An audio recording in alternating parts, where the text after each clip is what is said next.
Howdy, howdy, everybody. It's Josh from Romping with Corn Boy. It's been a while since the last video.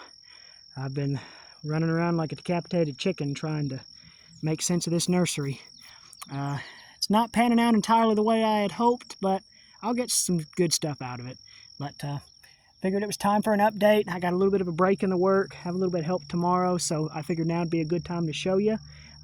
Huge progress since last time, so all right. You ready? Here we go. Well, first, got a water system put in. Got a water line, ditch dug. Used it yesterday. Got it all throughout the field. I ain't going to show you the pumpkins because they look really bad. Flooding damage. But we do have a water line now. So we're going to use it. Going to hopefully have it set up in a few days. But anyways, corn. Woo! Look at it. Big change in what, 2.5 weeks? Yeah, look at that. Even the beans are huge now. So, this is the corn patch. Papago is really taken off. Northern Flint flower is already blooming. We had some lodging storm, 10 days ago. Blew over a good bit of it, so I said, I don't know if I feel comfortable mating it, but that's okay. This will wind up being an observation patch. Plus, I didn't put out the irrigation tape, drip tape, when I should have. But yeah, you can see it's really taken off. So I just missed the overlap between the Northern Flint flower and the Papago. You look at the tassels versus the silks, I think I was like 4 days off, but that's okay. The main thing is, where's that plant? Look at the roots on the Papago. I am so happy with it. Look at this. Look at those roots. Oh, I'm so pleased. You don't really see roots like this on short, early corns. I mean, that plant's got great roots. Look how short it is. I look rough. Just trigger warning here. But look at that. Look how short that plant is. And if you come over here, more prop roots. And here's a really cool thing. Look at this. These two shoots here, those are tillers. The tillers even have prop roots. And it's going to try to make a second ring, but it's got one ring underneath there at the soil level, another ring here, and it's just barely starting to make 3. And this is not a tall plant. Look at it. Look how short this plant is. See what I mean? I'm happy. I'm so pleased with it. And the thing that I love the most about the Papago is this has been such an incredibly wet year. Unbelievably wet spring. We got 4 inches, I think that was 10 days ago. And despite that, the Papago is not growing erratically. There's not that much smut. And the plants are still straight. They're not bending over. And you'd never know that this was a desert corn from low elevation Arizona. And yet, just look at it. Look how straight it is. Because what happens is when you grow corns from dry climates, whether it's Painted Mountain, Hopi corn, Mochero from Lambayeque province in Peru, the north coast of Peru, you get plants that are just erratic. They stretch, they're like succulents, they're full of water, and they just don't grow properly. But Papago does not have that problem. And the plants are only maybe, a foot taller this year than they were last year, maybe 2 feet. And it was bone dry in June. So the plasticity on this gene pool, not this one, that's different, but on this gene pool is amazing, because whether you grow it in a very wet year or a dry year, the plants, they seem to do okay. I'm so pleased with it. And I don't think there's much tassel blast where heat kills the tassel, because the plants have this unique characteristic where the tassel partially stays inside the leaves on the bottom before Let's see here if I can find it. Right here. This tassel here will probably start opening tomorrow. And the tassels are partly protected by the humidity in this leaf. So it will actually start to open and push out before it's exposed to all the elements. So you have heat-tolerant tassels, vigorous silking. Probably shouldn't have put that in there. Oh well, but they're very heat-tolerant. And I planted this on April 29th, and it was kind of cool. And this soil down here in the bottom was wet and cool. And I gave it a seed treatment, but it still came up super well. So this corn has amazing plasticity. It has great roots. It has some ear rot resistance, heat tolerance. It is just fantastic, fantastic corn. And it doesn't grow excessively large most of the time. Like, for example, this is more so what you would expect from a typical corn of this maturity, typical corn plant. You can see how much bigger it is. I think there was one plant that had a little bit of, that was like a corn belt dent outcross last time I grew this. Same thing here. See how much bigger that one plant there is than the ones around it? But few oddballs, but for the most part, it just doesn't have excessive growth. That helps with lodging. There hasn't been very much blowover in this corn at all. And you combine it with those roots and the tillers having roots, and it's pretty wind resistant. So, and the thing about Papago is it's almost extinct. I don't think I know anybody who sells it. The USDA only has 6 collections of it, and a 7th duplicate. The yellow Papago, I've grown it. I hate it. I'll never touch it again. Then they have 4 white ones. One of them was badly inbred, and the other one was mediocre. I took the best 2 and crossed them to undo the inbreeding.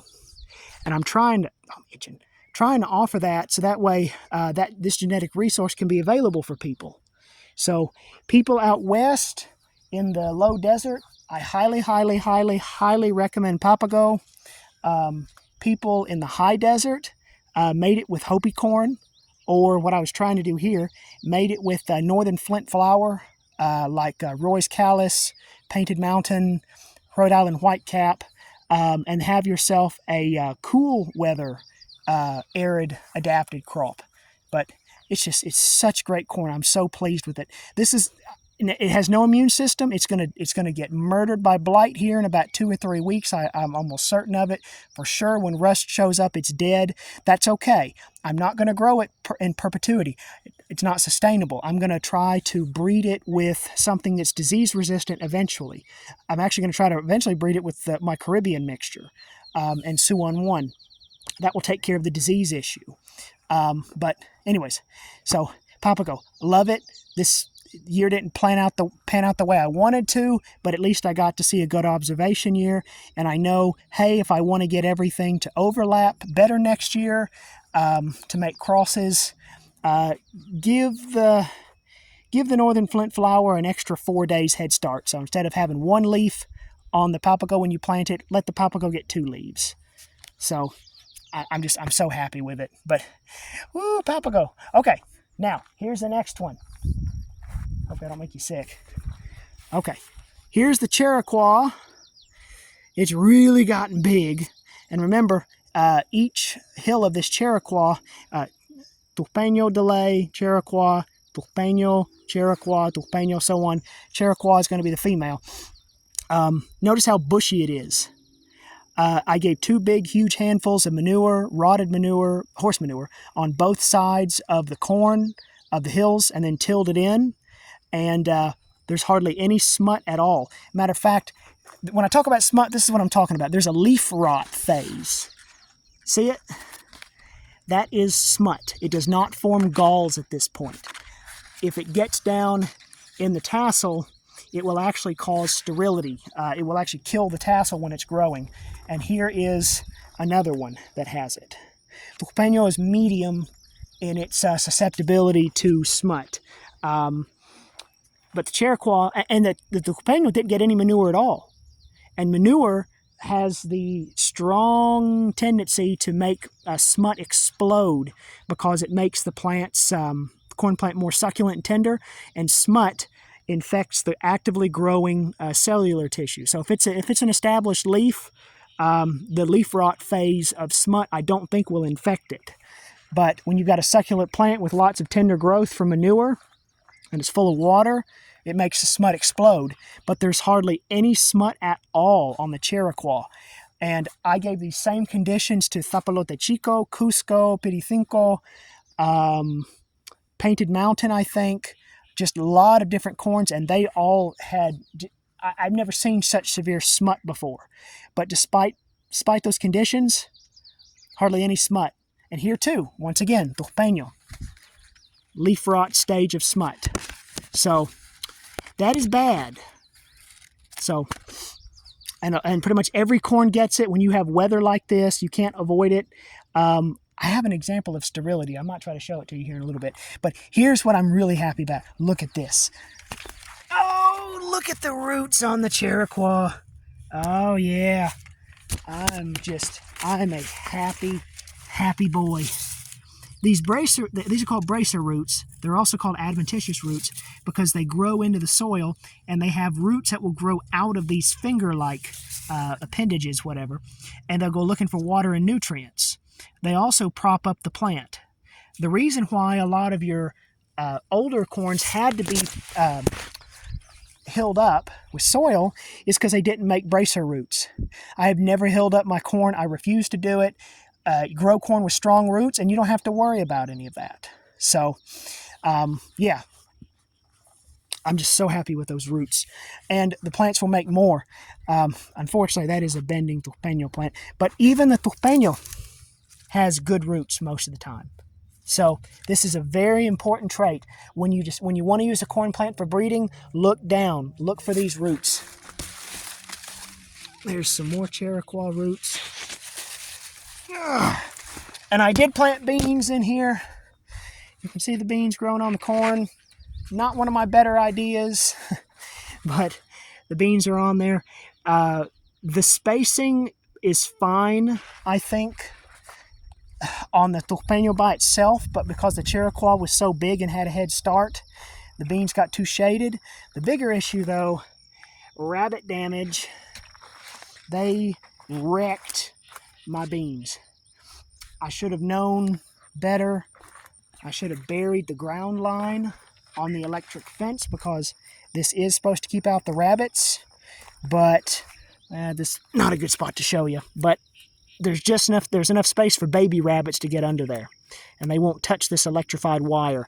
So in the future, when I grow beans again, I'm going to have to, when everything's freshly tilled up early in the season, I'm going to have to throw soil over this ground line about halfway up, and then the rabbits will have to touch the first electrified line, and you'll know where they've been digging to get in. You know exactly where their entry point is because, again, you threw soil on everything.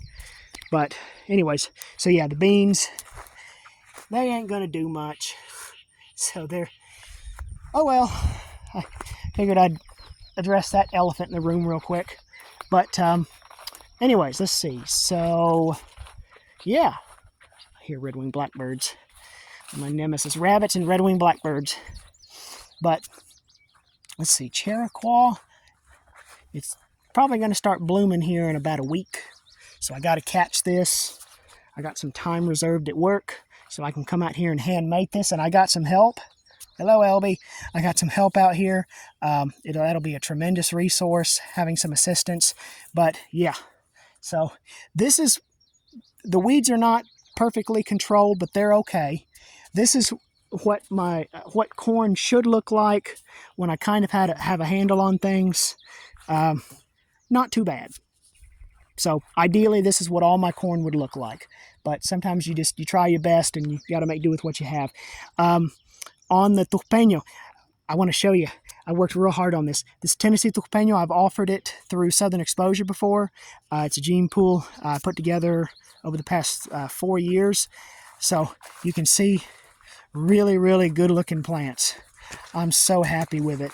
Although Remember I said Tucpeño does get smut? Here is a more aggressive, a more susceptible plant. Yeah, that is going to rot out the top. I don't know if the tassel's even going to be usable on that plant. I'm probably going to have to cull it. Unfortunately, this is in my select row, so I may still wind up having to use it because what I'm going to cross it to is smut resistant.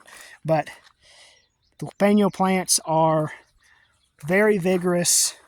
We had a windstorm come through and there were only 2 plants that blew over. So it's wind resistant. Matter of fact, there's the plant that blew over. I snapped it. Yeah, it's trying to regrow. But yeah, these are nice plants. I'm so pleased with it. The Tucpeño is highly resistant to most of our diseases here. It's moderately resistant to northern leaf blight. That's the only real flaw it has other than the smut, which is pretty much every corn. I want to breed it with the Cherokee because the Cherokee resists the smut and has very good resistance to southern leaf blight and some resistance to anthracnose stalk rot. But I want to try and put those together. Plus it actually has more compact growth. You can't quite tell it from here, but the Cherokee has more leaves on the stalk despite being the same height. See more space between the nodes here, the leaves on the Tucpeño. That's bad. That's going to lead to more lodging. So I like the more compact growth on the Cherokee. But yeah, Cherokee is not disease resistant to most of the stuff here. It is highly susceptible to northern leaf blight. So the Tucpeño will help with a lot of that.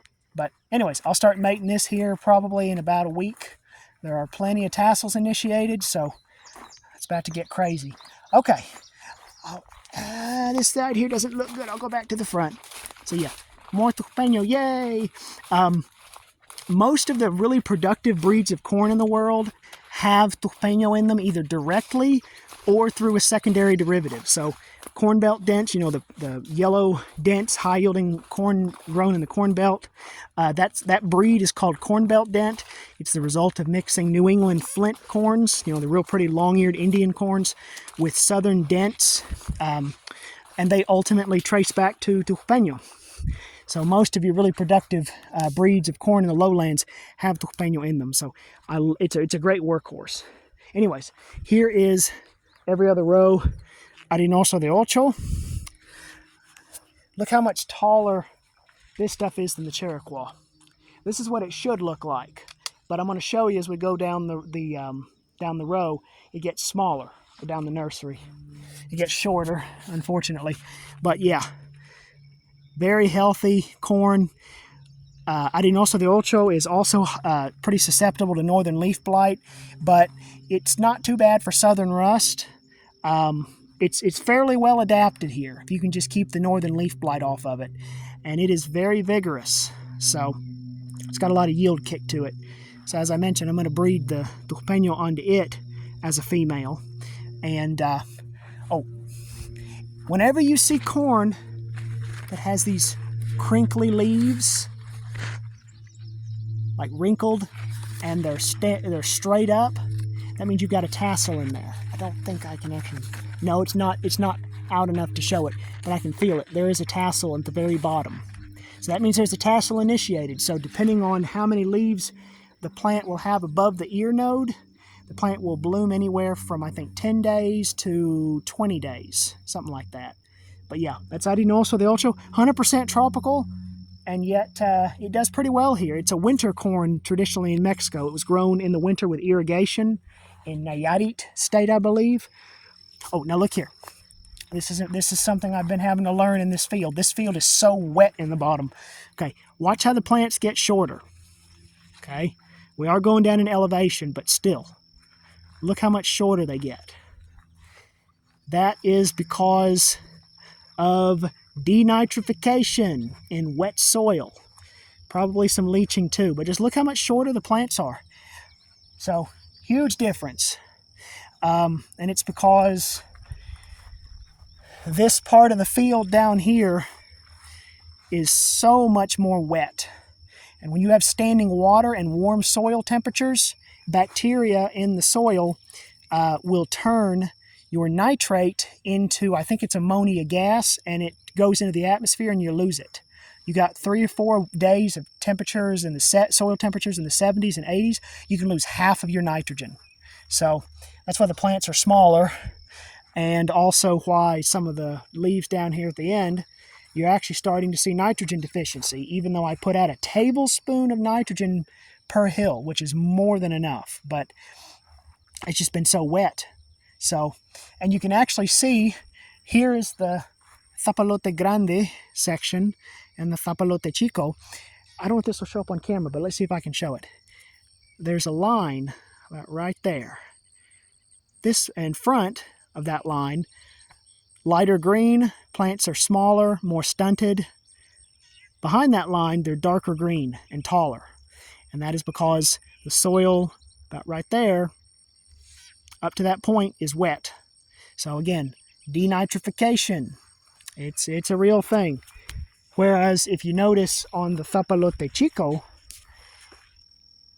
again, I don't know if it'll show up, it's pretty consistent in color and growth. And the reason is, this was fertilized with nitrogen with urea before the really rainy spell. And this was fertilized with nitrogen on the very last day of our rainy week. So most of the nitrogen did not volatilize. So there you go. I'll show you a real good example of that here in a minute. But yeah, I still got to rototill this. I put out 2,4-D to stunt the weeds, the broadleaf weeds. I'll get around to it. Again, this is low priority because I got so much seed of this corn. Let's see. So there is more of the Turpeño. Again, the plants are stunted here because of the wet soil. They were not like that 3 weeks ago. I finally got around to mowing this spot here that wound up being unused. There was a rabbit burrow in there. I wondered why they kept finding my beans every single night, and it was because I had some residents that should not have been there. Okay, this is the Caribbean corn, male Suan 1 for all of them. There's a Caribbean composite, and then also Nalo orange.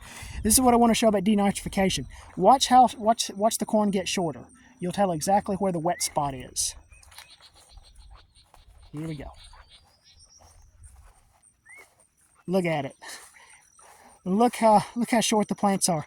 And you can see the yellow leaves. They all got plenty of nitrogen, but that standing water was enough. And once you get out of the wet spot, the corn looks really good again. It all got nitrogen on the same day, same rate, same everything. And it just turns to gas here too. Okay, exact same conditions. Look at this Turpeño here. I don't know how well it'll show up. No nitrogen deficiency at all. Compare that to the first one we saw at the end here. The soil here is much drier. So, yeah. So when you put out nitrogen, you need to split it. Okay? If you're going to apply it, a non-organic nitrogen, you need to put out half when the plants are at about knee-high. Put out like half a tablespoon. And then put out the other half when the plants are, I think, at about shoulder-high. It really just depends on how long the corn takes to bloom. But split your nitrogen, okay? Because I put out a tablespoon, which has been more than enough in the past. And in the case of the Arenoso de Ocho, about half that nitrogen's gone. So now the plants are just a little bit deficient. And corn plants need, I think, about 40% of their nitrogen after blooming. They need about 40% of their total nitrogen in order to finish maturing that year. So they use like 60% of it to grow, depending on how big the stalk is. They still need a tremendous amount of nitrogen to mature that grain. So if the plants are deficient going into blooming, you're going to have to give them more. So I'll have to do that with this Caribbean corn here. But anyways, yeah, so this part doesn't look great. We've got 2 isolation rows. And my point about wet soil, there's another little wet spot right there, and the corn gets shorter. And there's a soggy soil tolerant weed that grows in there too that's taking a lot of the nitrogen also. But once you get past the wet spot, this over here is all dry. Look at this. Look how great the Caribbean corn looks. I still have to weed it. I know, it looks bad. I still have to weed it. Just been so wet, but just look at it. Look how healthy and green it is. And this is dry soil. It is dry. I don't know how these plants are still growing, but it's amazing how heat and drought tolerant they are. By the way, Jay, there's your Nalo Orange V2. We've got 2 rows of that. So yeah, Suwon 1, Nalo, Suwon 1, Nalo, Suwon 1 Caribbean Composite, Suwon 1 Caribbean, all the way on, blah, blah, blah. I had runner beans in here. The rabbits have completely destroyed most of them, so I'm not even going to bother showing you. Well, okay, fine, I will. This is horrible. Look at this. Chewed the tops. Chewed the tops. It gets really bad in the back. Chewed the tops. These beans here, these were supposed to be some runner beans from Mexico. I think they're called ayocote. Got them from Hacienda, which specializes in Mexican bean and corns for culinary purposes. I wanted to see if they'd bloom, but I don't know if I'm going to have any beans at this point. So, oh well, what are you going to do? It was only like 8 hours of work, so whatever. But yeah, that's the Caribbean corn. I've got to do some fixings on it. I got to give it more nitrogen, put drip tape on it, rototill it. I got to do all that before that big stuff starts to bloom, that huge nursery workload. But I'm working on it. I'll try. And then sweet corn, same thing. I got to get in here and weed it. This is just to sell. This is Triple Crown. I've not been too happy with it, but I mean, it's okay. It's a super sweet. They don't germinate very well. And then there is the pumpkin that I'm going to grow. Try to sell some of it. My first pumpkin creation. It was a bush, so I figured I'd grow a row of it because it wouldn't run, and it'll be for eating. Does it have buds on it yet? Yes, it does. We got flower buds. So we'll have fruit here probably in about 2 or 3 weeks. I've already mowed this once, if you can believe it. I guess I got to mow it again. There's so much Johnson grass on this dry part of the hill. I kind of want to try, well, I don't know. Anyways, so that's a nursery update. This Caribbean corn is the Suwon 1 plus the Caribbean Composite and the Nalo is by far the most disease-resistant stuff that I have. Northern leaf blight, southern leaf blight, gray leaf spot, northern leaf spot, anthracnose stalk rot, gibberella stalk rot, I think, ear rot, downy mildew,